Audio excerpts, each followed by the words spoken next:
Hello learners, in this lecture we are going to learn about correlation analysis. First, consider the situations here. Is there any relation between shoe size and height? Is there any relation between number of hours you exercise every day and your heart rate? Is there any relation between math scores and overall scores in exam? Is there any relation between temperature and earthquake?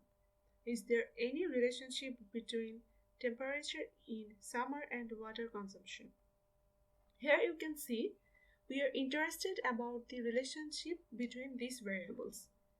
There are many situations where the objective of the study is to see the relationship between the variables. Correlation analysis is one of the most widely used statistical measures for studying the relationship between the variables. Correlation analysis was first developed by Sir Francis Galton and then reformulated by Karl Pearson. Correlation analysis enables us to measure or quantify the relationship between the variables. The statistical problem in correlation analysis is to find out if there is a correspondence of variation between two or more variables. Correlation analysis is concerned with two or more sets of data, not only with one set. When we measure interrelationship between two variables, then it is called simple correlation, and relationship among more than two variables is termed as multiple correlation. What is correlation? The correlation is the measure of the extent and direction of the relationship between two variables in a bivariate distribution. Correlation analysis involves various methods and techniques used for studying and measuring the extent of the relationship between two variables. It also helps us to decide the strength of the linear relationship or association between two variables. Now, what are the advantages of correlation analysis? Correlation analysis measures the strength of relationship between the variables. It also provides the direction of the relationship between the variables.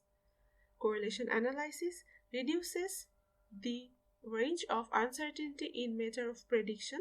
Prediction is not perfectly accurate here but helpful. Although correlation is a powerful tool, there are some limitations in using it.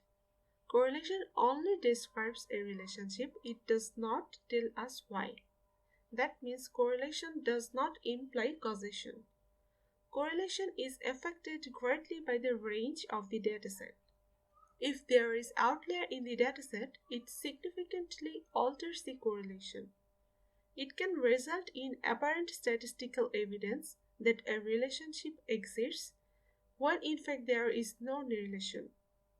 Correlation does not capture strong nonlinear relationship between variables. There are two types of correlation, positive correlation and negative correlation. Let us consider two variables x and y. If both the variables are varying or changing in the same direction, that means if one variable is increasing, the other is also increasing, or if one variable is decreasing, the other is also decreasing, then the correlation among the variables is termed as positive correlation.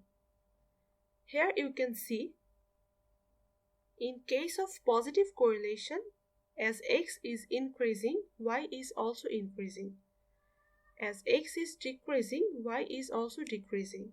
So here variables are changing in the same direction. Besides, if the variables are varying in the opposite direction, that is, if one variable is increasing, the other one is decreasing and vice versa, then the correlation between the variables is termed as negative correlation.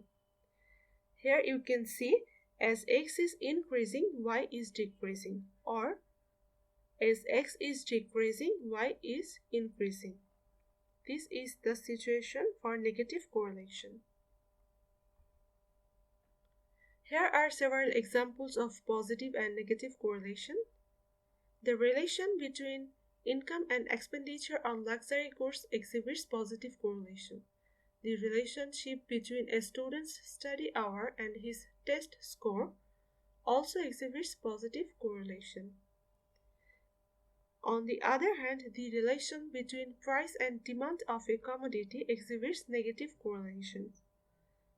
The relationship between students' absence in class and their grades also exhibits negative correlation. There are two types of methods for studying correlation. One is graphical method and the another one is algebraic method.